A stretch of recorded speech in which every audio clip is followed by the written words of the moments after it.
Hey, everybody, welcome to the Art of Relationship show. One of, let's face it, a lot of people's favorite subject is intimacy, right? And what do you do to kick up your intimacy level? And there's a lot of times where, one person, we talk about desire, we talk about frequency, right? But the truth is, and I've talked about this, excuse me, many times about desire, the thing to desire is pleasure, right? So we're going to talk about ways to increase your pleasure in and out of the bedroom and intimacy aspects, okay? And this is not if there is, medical issues at all, biophysiological challenges that, high blood pressure, medications are creating issues for pleasure and um, those type of aspects, like there could be pelvic floor challenges, vaginismus for women. There is a lot of those biological aspects, components that could be involved in pleasure. But we're going to be talking about today, going to be talking about improving your pleasure if those issues are not present. And I hope they are not, because they're around for a lot of people that might be on certain medications that create dissatisfactions, erectile dissatisfaction, stuff like that. But we're going to be talking about ways to improve your pleasure. And another thing is not only the physical pleasure, the physical intimacy aspects, but we also need to look at how many are you looking also to increase the physical pleasure. The intimacy level is also connected emotionally and mentally with your partner, because there's a lot of times where a lot of people get into arguments. They don't feel disconnected, and one person wants to feel connected through sex, through intimacy, right? And the other one's like, whoa, how in the heck can you expect me to want to be that close to you when we just got in an argument, when we just got in a fight? So those need to be taken into consideration as far as what are you doing to enhance, improve that you are enjoying each other on a mental and a soulful level. Not only that, about physical pleasure. Absolutely, right? Remember, desire typically is correlated with pleasure, right? The more pleasure you receive from it on emotional, mental, physical level, the more you want to be closer, intimate with your partner, right? That's just typically how it goes outside of the biological, physiological aspects, or those people that might not desire physical intimacy at all. And again, it's not a right or wrong, it's not a blame aspect. It's being, complementary to one another when it comes into this, right? And how important is physical intimacy in your relationship, that you are compatible with your partner, right? That you are able to talk about it. And ways to improve your intimacy, everybody looks at, right? Oh, gonna last longer. It's, you're not gonna be going soft, if you will, right? How long it is. But that doesn't necessarily mean it's pleasurable for either one of you, right? So we look at, being complementary to one another, right? Number one, are you able to talk about physical intimacy in your relationship? Are you able to talk about your sex life? Are you able to describe what feels good to you, what doesn't feel good to you? And you can have these conversations, which would be better, probably when you're not being intimate, right? Because that's going to kill the mood, maybe, maybe not, right? And I'm all about being directive as far as, oh, baby, that feels good or that doesn't feel good. In the moment, yes, but you don't want to be in that position, if you will.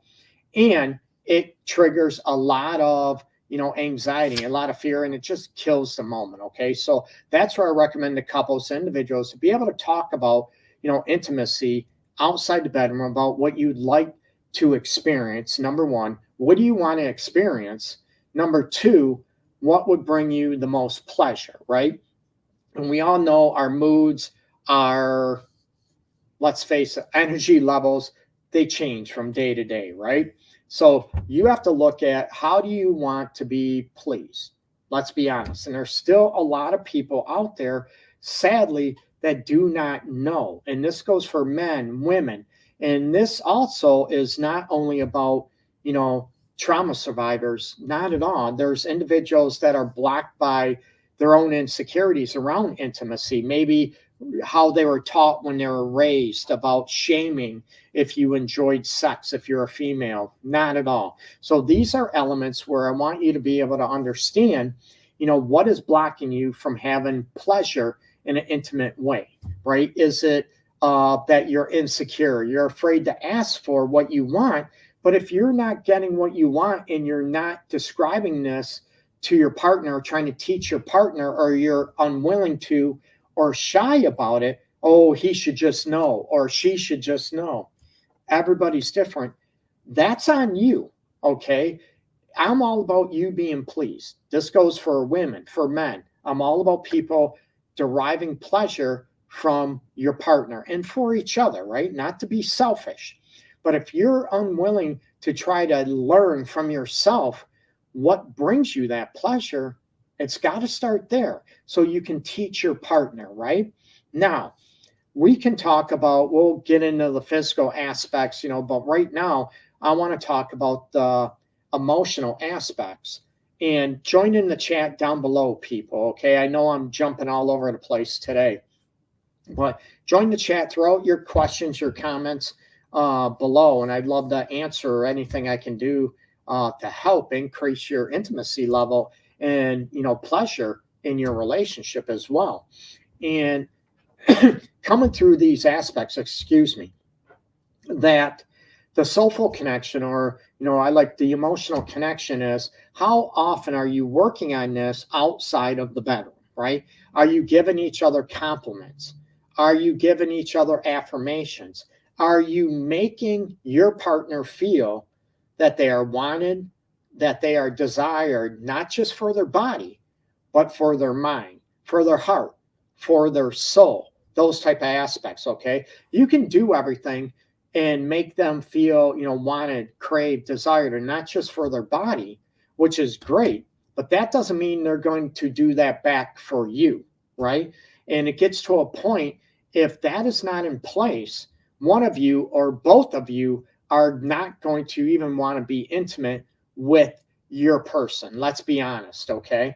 So it's going to create us, if I don't feel appreciated, desired, or craved in the way I want to feel, craved or desired, I'm going to feel like maybe I'm wasting time, or that person really doesn't care about pleasing me. And that doesn't mean that, you end up, having to like a certain act or whatever during intimacy, or, one person wants monogamy and the other one wants to be swingers or have an open relationship.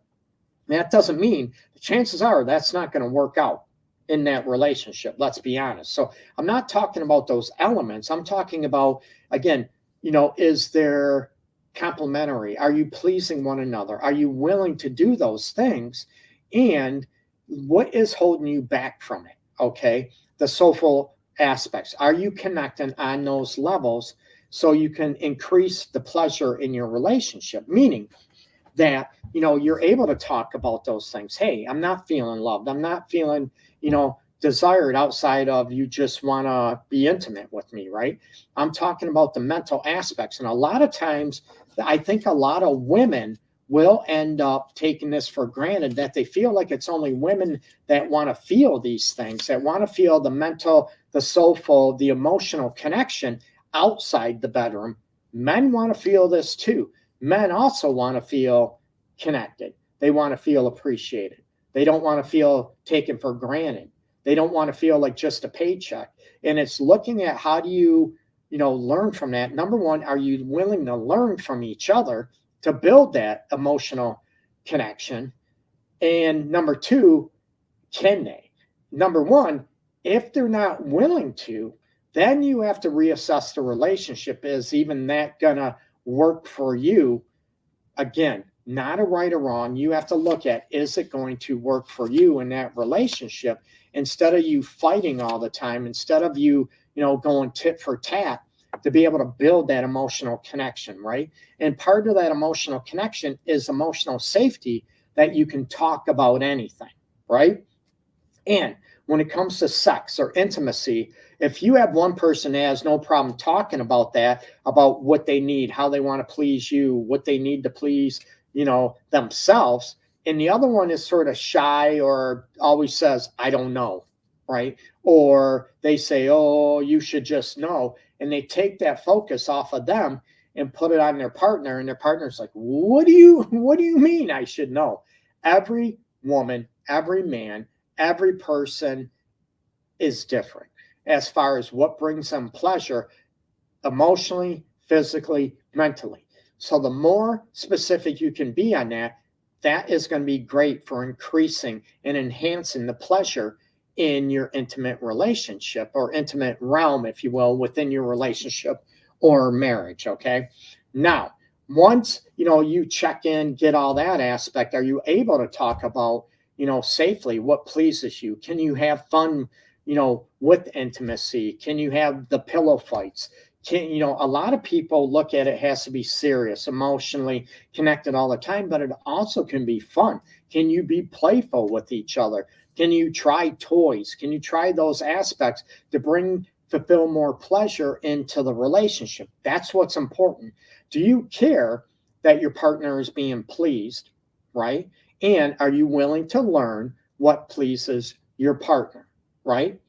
And it's not always easy. And I'm not talking about doing something you wouldn't normally do. Okay. Like I gave the example, one wants monogamy and the other one wants swingers. If one person, loves oral, giving and receiving, and the other one hates oral, giving or receiving, chances are you are not going to be sexually compatible. Let's just be honest. And you're hoping the other one is okay changing their mind, or they're not. Let's be honest, right? Or one person wants to be intimate once every 6 months, and the other one wants intimacy, 4, 5, 6, 7 days a week. Again, neither one of you are wrong. That's just too different to have pleasure in the relationship when it comes to intimacy and compatibility, right? So you have to be somewhat on the same page on these aspects. And do you care about giving pleasure? And do you care about receiving pleasure? Everybody talks about, in this day and age, it's 2023, and there's still a huge complaint about foreplay and about the lack of foreplay, the buildup, right? Are you willing to increase the intensity of foreplay and what it brings into the relationship and what it brings into intimacy as far as building your sex life and improving it? And that will bring more pleasure into your relationship. Now, what is foreplay? Everybody, one person might think foreplay is this, the other one thinks it's something over there. You need to be able to talk about it and express what that is. Not only what it is, but what about what type? How long should foreplay last? And I'm not talking about, okay, the timer's set that you feel like what you're doing is robotic, it's mechanical. And how many people know when their partner really loves doing something to them, or if they're just doing it out of obligation? Okay. And if your partner is just doing things out of obligation, or you're doing things you don't really like it, but you're tolerating it, your partner's going to know, and that's going to kill that moment. That is going to kill the pleasure seeking principles when it comes to sex and when it comes to intimacy. Okay. And all this is very difficult. If you found out somebody has an affair, somebody cheated, those aspects, right? And trying to build that safety back, it's very difficult. And to be able to look at what that is, and that's a whole nother subject. And I do have a class on, healing after an affair as well on my website.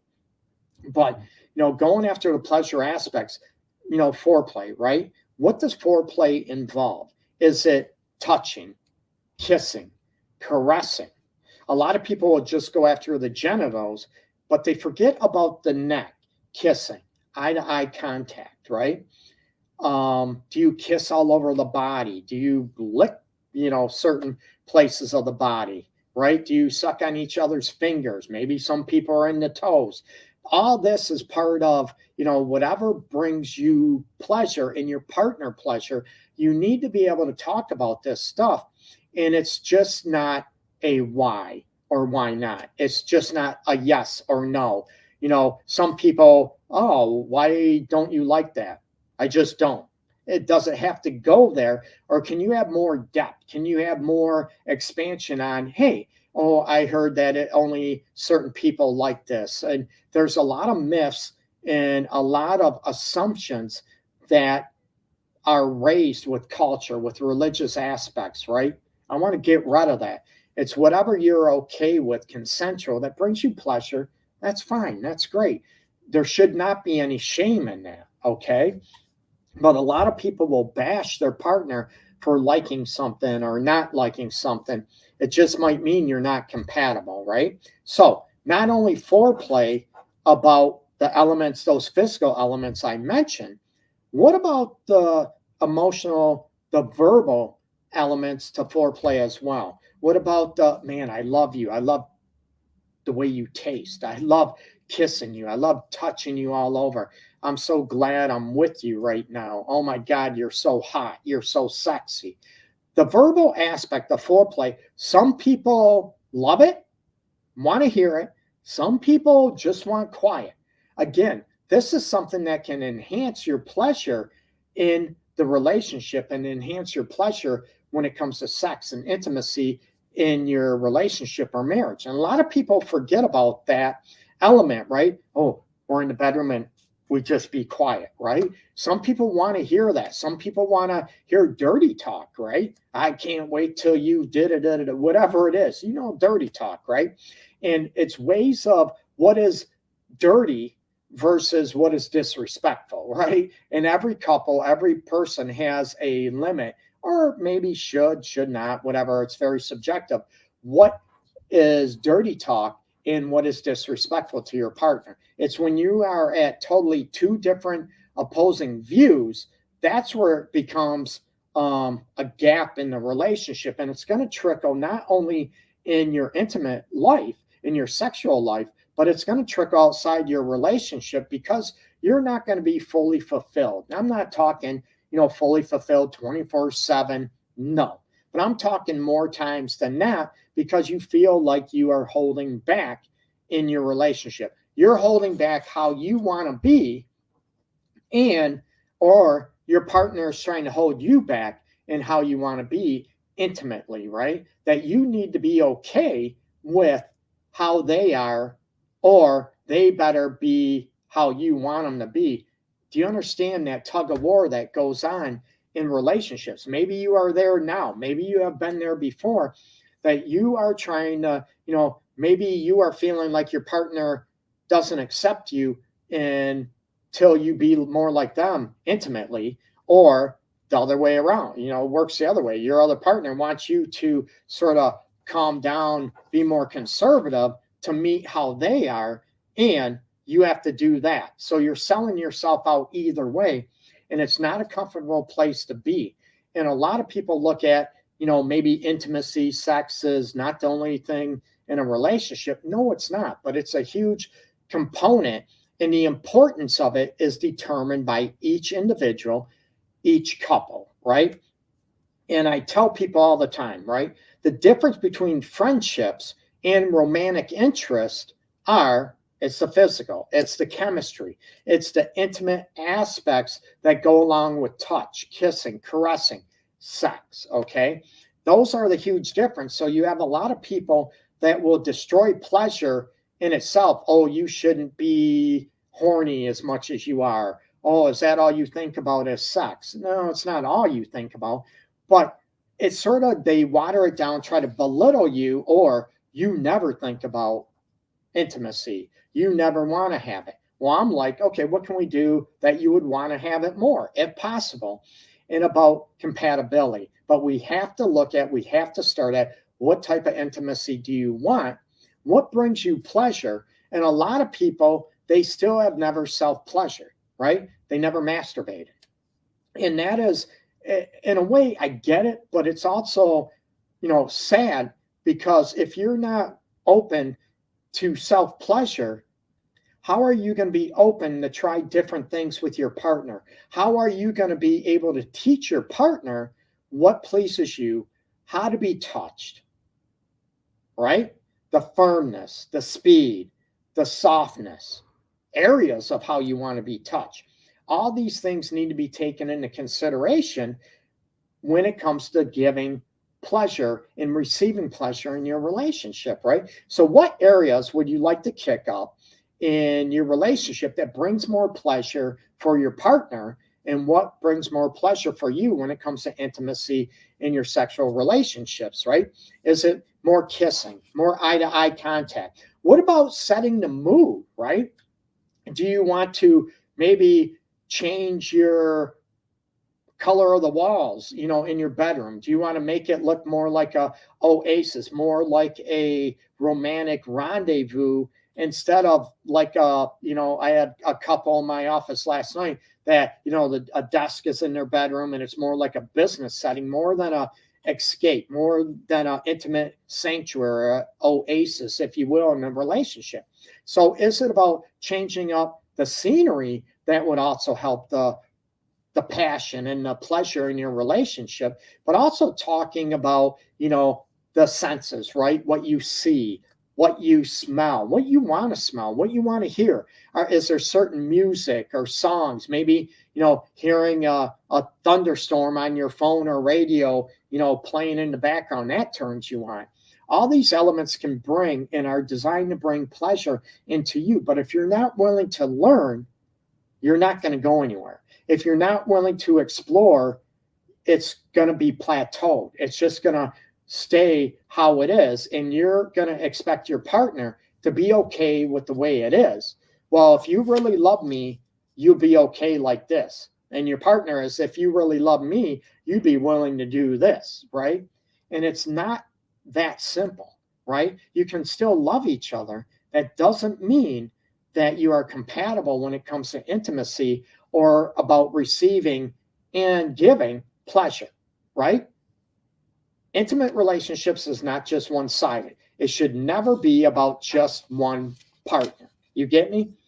I ask couples all the time, is it just about her pleasure? Is it just about his pleasure?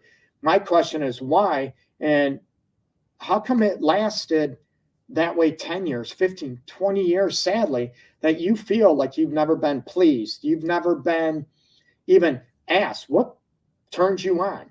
What drives you wild sexually? What do you like? How do you like it? How do you want to be pleased? You've never been asked, which is sad and selfish in my eyes. But not only that, but what made you not tell your partner what you want, what you like? Is it because you don't want to hurt their feelings, right? Or you don't want to make them mad? You don't want to cause an argument? Or is it simply because you don't know?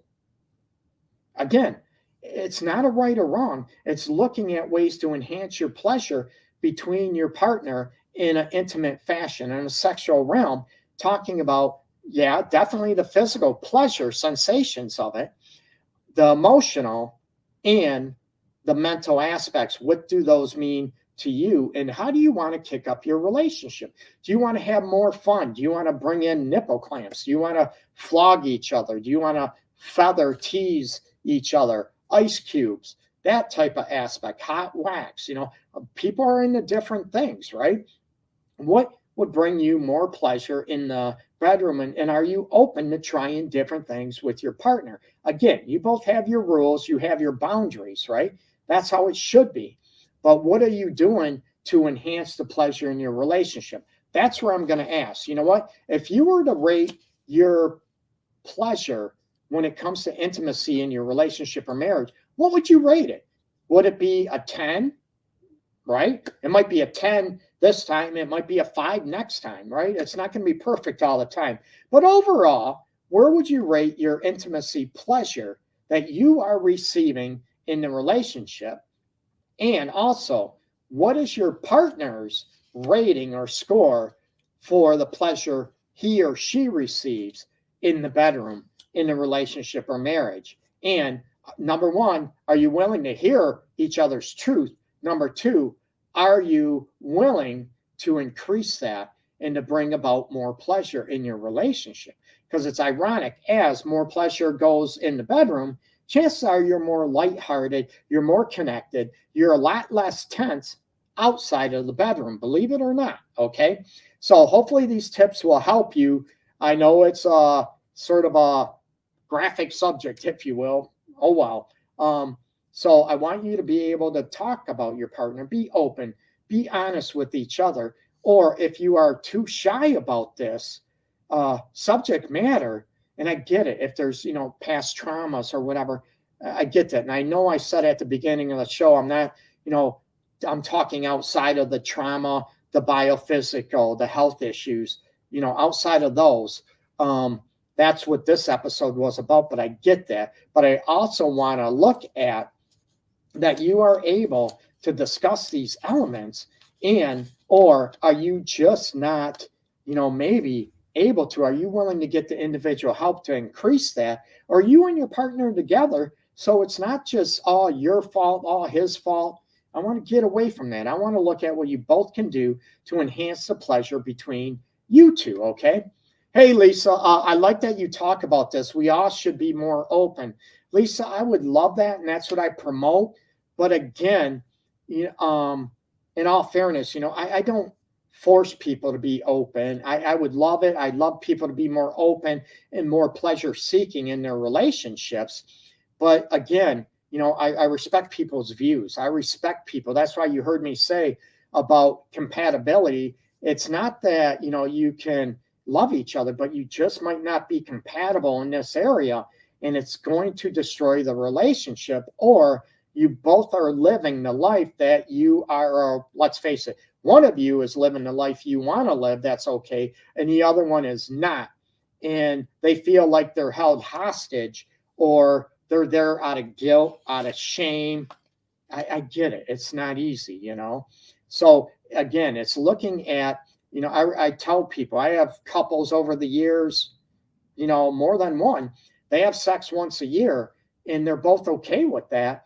And, I'm joking around, hey, which one are you lying to me, right? To make sure no one's lying.